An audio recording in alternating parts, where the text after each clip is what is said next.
മിക്കവാറും എല്ലാ വീട്ടിലും കുട്ടികൾക്ക് മേടിച്ചിട്ട് കുട്ടികൾ ഉപയോഗിക്കാണ്ട് വെച്ചിരിക്കുന്ന കുറച്ച് ഡ്രസ്സുകളുണ്ടാവും. അത് നല്ല ഫാബ്രിക് ആണെങ്കിൽ എനിക്ക് കളയാൻ മനസ്സ് വരാറില്ല. ഞാൻ അതിനെ തട്ടിക്കൂട്ടി എന്തെങ്കിലുമൊക്കെ ഒന്ന് സെറ്റാക്കും. ഇന്നിപ്പോൾ എൻ്റെ കൈ കിട്ടിയിരിക്കുന്നത് മോളുടെ ഈ ഒരു ട്രൗസേഴ്സാണ്. ഇത് നല്ല തിക്കായിട്ട് ഇങ്ങനെ സ്ട്രെച്ചബിളൊക്കെ ആയിട്ട് ഇരിക്കുന്ന ഒരു ഫാബ്രിക്കാണ്. ബ്ലൗസായിട്ട് ഇട്ട് കഴിഞ്ഞാൽ നല്ല ഭംഗിയുണ്ടായിരിക്കും. ഈ ഒരു പാറ്റേണിനോടൊപ്പം നല്ല സ്യൂട്ടായിട്ട് വരുന്നത് പിങ്ക് അല്ലെങ്കിൽ ലാവൻഡർ കളറായിരിക്കും. പക്ഷേ എൻ്റെ അടുത്ത് ഈ രണ്ട് സാരിയും ഇല്ല. ഇപ്പം ഞാൻ ഈ ഉടുത്തിരിക്കുന്ന ഈ സാരി ഞാൻ ആക്ച്വലി ഇങ്ങനെ റോള് മേടിച്ചതിൽ ബാക്കി വന്ന മെറ്റീരിയലാണ്. അതിൻ്റെ ഒരു 5.5 മീറ്റർ ഞാൻ കട്ട് ചെയ്ത് സാരിയായിട്ട് എടുത്തതായിരുന്നു. ഇപ്പോൾ ഓണം സാരി തപ്പിയപ്പോൾ കുറേ സാരികളൊക്കെ ഇങ്ങനെ പുറത്ത് വന്നിട്ടുണ്ടായിരുന്നു. അപ്പോൾ തൽക്കാലം ഞാൻ ഇതിനോടൊപ്പം ഒന്ന് സെറ്റാക്കി എടുക്കുകയാണ്. ബ്ലൗസിൻ്റെ ഉൾഭാഗത്തൊക്കെ ജോയിൻറ്റ് വന്നാൽ എന്തായാലും പുറത്തേക്ക് അറിയത്തില്ല. പക്ഷേ നമുക്ക് സ്ലീവ്സിൽ അധികം ജോയിൻറ്റ് ഇല്ലാത്ത വിധത്തിൽ കിട്ടിയതാണെങ്കിൽ നല്ലതാണ്.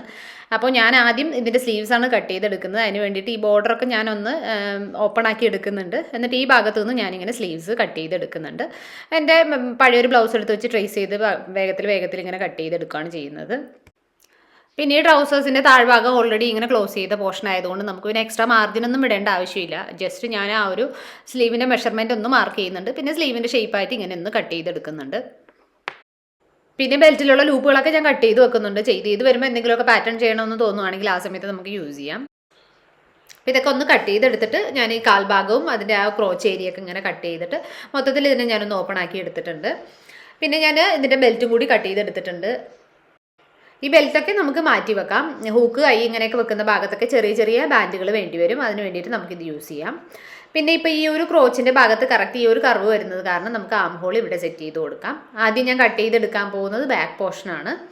ബാക്കിൽ ഒരു സെൻറ്ററിലായിട്ട് ഒരു ജോയിൻറ്റ് വരുന്നുണ്ടാവും. അത് പക്ഷേ നമുക്കിപ്പം പെട്ടെന്ന് നോക്കുമ്പോഴത്തേക്കും അത് ബാക്കിൽ ഹുക്കുള്ള ആ ഒരു ബ്ലൗസിൻ്റെ ആ ഒരു മെത്തേഡായിട്ടേ തോന്നത്തുള്ളൂ. ഇപ്പം ഞാനിവിടെ ബ്ലൗസ് ഇങ്ങനെ മറിച്ചിട്ടിട്ട് അത് വെച്ചിട്ട് തന്നെ ട്രേസ് ചെയ്താണ് ഇവിടെയും കട്ട് ചെയ്തെടുക്കുന്നത്. പിന്നെ താഴെ ഫോൾഡ് ചെയ്യാനുള്ള മാർജിനൊക്കെ കിട്ടുവാണെങ്കിൽ ഇതിൽ നിന്ന് തന്നെ കട്ട് ചെയ്തെടുക്കണം. എനിക്കിവിടെ കിട്ടിയിട്ടുണ്ട്. അപ്പം ഞാൻ അതെല്ലാം കൂടി ചേർത്തിട്ടാണ് ബാക്ക് പോർഷൻ കട്ട് ചെയ്തെടുത്തിരിക്കുന്നത്. ഇപ്പോൾ കറക്റ്റ് എനിക്ക് ഇങ്ങനെയാണ് വരുന്നത്. ഇതിൻ്റെ താഴത്ത് ഫോൾഡ് ചെയ്യാനുള്ള മാർജിനും ഒക്കെ എനിക്കിവിടെ കിട്ടിയിട്ടുണ്ട്. ഇതപ്പം ബാക്ക് പോർഷൻ കറക്റ്റ് ആയിട്ടുണ്ട്. പിന്നെ ഈ ഇതിൽ പോക്കറ്റൊക്കെ വരുന്നുണ്ട്. പോക്കറ്റൊന്നും ഞാനിപ്പോൾ ഇളക്കുന്നില്ല. അത് കട്ട് ചെയ്തിട്ട് ഇങ്ങനെ ഇളക്കുമ്പോൾ വേഗം നമുക്ക് ഇളക്കിയെടുക്കാൻ പറ്റും. അത് കാരണമാണ് ഒന്നിച്ച് ഇങ്ങനെ ഇളക്കിയെടുക്കാണ്ട് ഞാനിങ്ങനെ എടുത്തത്.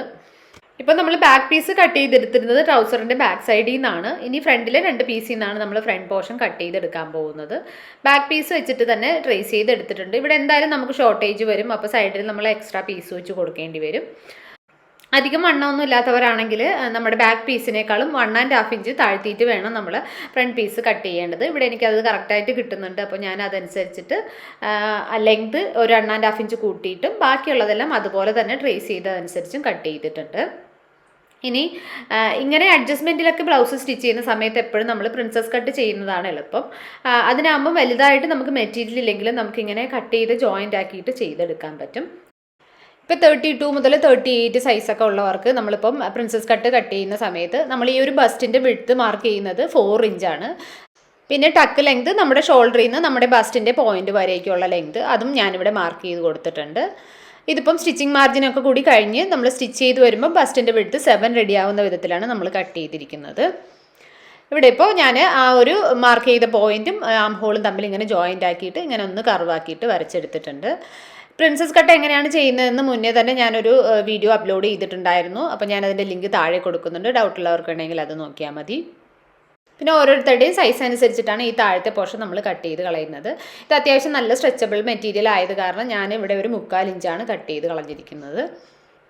ഇനി സൈഡിൽ നിന്ന് മാക്സിമം എടുക്കാൻ പറ്റുന്നിടത്തോളം ഞാൻ ഇവിടെ നിന്ന് ഇങ്ങനെ കട്ട് ചെയ്തെടുക്കുന്നുണ്ട്. ബാക്കിയുള്ള പോർഷൻ ഞാൻ ഇതിൻ്റെ സൈഡിലേക്ക് അഡീഷണൽ ഒരു പീസ് ജോയിൻ ചെയ്താണ് എടുക്കുന്നത്. ഇപ്പോൾ ഇവിടെ കട്ട് ചെയ്തെടുത്ത പീസുകളൊക്കെ ഞാനൊന്ന് ജോയിൻ്റ് ആക്കി എടുക്കുന്നുണ്ട്. ഇതിപ്പം ബാക്കിലെ പീസായിരുന്നു. അതിൻ്റെ സെൻറ്ററിൽ ഇങ്ങനെ ഒരു ജോയിൻറ്റ് വന്നിട്ടുണ്ട്. ഇനി ഫ്രണ്ടിൽ അതുപോലെ തന്നെ ഒന്ന് പ്രിൻസസിൻ്റെ ജോയിൻറ്റും പിന്നെ പ്ലസ് ഒരു അഡീഷണൽ നമ്മൾ മാർജിൻ എക്സ്ട്രാ കിട്ടാൻ വേണ്ടിയിട്ട് കൊടുത്തിരിക്കുന്ന തുണിയുടെ ജോയിൻറ്റും കൂടി ചേർത്ത് ഈ 2 ജോയിൻറ്റ് വെച്ചിട്ട് ഓരോ സൈഡിലും വരുന്നുണ്ട്. ഇനി നമുക്കിതിൻ്റെ ഷോൾഡേഴ്സ് ഒന്ന് ജോയിൻ്റ് ആക്കി കൊടുക്കാം. ഇപ്പോൾ ഷോൾഡറൊക്കെ ജോയിൻ്റ് ആക്കി എടുത്തിട്ടുണ്ട്. നമുക്കിങ്ങനെ 2 സൈഡും ഒന്നിച്ച് വെച്ചിട്ട് ഈ ഒരു ആം ഹോളൊക്കെ ഒന്ന് കറക്റ്റ് ചെയ്ത് കൊടുക്കാം. ഫ്രണ്ടിൽ ഞാൻ എക്സ്ട്രാ ഡെപ്ത് കൊടുത്തിട്ടുണ്ട്. ഇനി നമുക്ക് സ്ലീവ്സ് നമ്മൾ മുന്നേ തന്നെ കട്ട് ചെയ്ത് മാറ്റി വെച്ചിട്ടുണ്ടായിരുന്നു. അതിൻ്റെ മാർജിൻ ഒന്ന് വെട്ടിയിട്ട് കറക്റ്റ് ചെയ്തതിന് ശേഷം നമുക്ക് 2 ആം ഹോളിനോടൊപ്പം അറ്റാച്ച് ചെയ്ത് കൊടുക്കാം. ഇനി താഴത്തെ ബാൻഡ് പോർഷൻ ഒന്ന് ഫോൾഡ് ചെയ്ത് സ്റ്റിച്ച് ചെയ്ത് കൊടുക്കണം. അതുപോലെ തന്നെ നമുക്ക് ഹൂക്കിനും ഐക്കും വേണ്ടിയിട്ടുള്ള ബാൻഡുകൾ കൂടി അറ്റാച്ച് ചെയ്ത് കൊടുക്കണം. ഇതിന് വേണ്ടിയിട്ട് ഞാൻ ബെൽറ്റിൽ നിന്ന് 2 പീസ് ഇങ്ങനെ കട്ട് ചെയ്ത് എടുത്തിട്ടുണ്ട്. അപ്പോൾ നമ്മളിപ്പോൾ ഹൂക്കും മയ്യും ഒക്കെ സെറ്റ് ചെയ്തെടുത്തിട്ടുണ്ട്. ഇനി നമുക്ക് ആകെ ബാക്കിയുള്ളത് ഈ ഒരു നെക്ക് ഒന്ന് ഫിനിഷ് ചെയ്തെടുക്കുക എന്നുള്ളതാണ്. ഇവിടെ ഞാനിപ്പോൾ ചെറിയൊരു പൈപ്പിങ്ങിന് വേണ്ടിയിട്ട് ഈ ഒരു ഗോൾഡൻ ത്രെഡ് വെച്ചിട്ട് പൈപ്പിംഗ് ചെയ്ത് കൊടുക്കുകയാണ് ചെയ്യുന്നത്. അതിനുശേഷം നമുക്കിപ്പോൾ മാർജിൻ മാർക്ക് ചെയ്ത് സൈഡും കൂടി സ്റ്റിച്ച് ചെയ്ത് കഴിഞ്ഞാൽ ബ്ലൗസ് കംപ്ലീറ്റ് ആയി. അപ്പോൾ ഇവിടെ ബ്ലൗസ് റെഡി ആയിട്ടുണ്ട്. ഇപ്പോൾ നമുക്കിപ്പോൾ നോക്കുവാണെങ്കിൽ ആ ജോയിൻറ്റ് പോർഷനൊക്കെ തന്നെ മാർജിന് ഉള്ളിലേക്ക് പോയിട്ടുണ്ട്. അതുപോലെ ബാക്കിലും ഒരു ജോയിൻ്റ് ഉണ്ടായിരുന്നു, പ്രിൻറ്റഡ് ആയത് കാരണം അതും അറിയുന്നില്ല. അപ്പോൾ നമുക്കിതുപോലെ വേഗത്തിൽ തട്ടിക്കൂട്ടി എടുക്കാൻ പറ്റുന്ന കുറേ സാധനങ്ങൾ വീട്ടിലുണ്ടാവും. അതുപോലെ നമുക്കിങ്ങനെ വേഗത്തിൽ ചെയ്തെടുക്കാവുന്നതേ ഉള്ളൂ.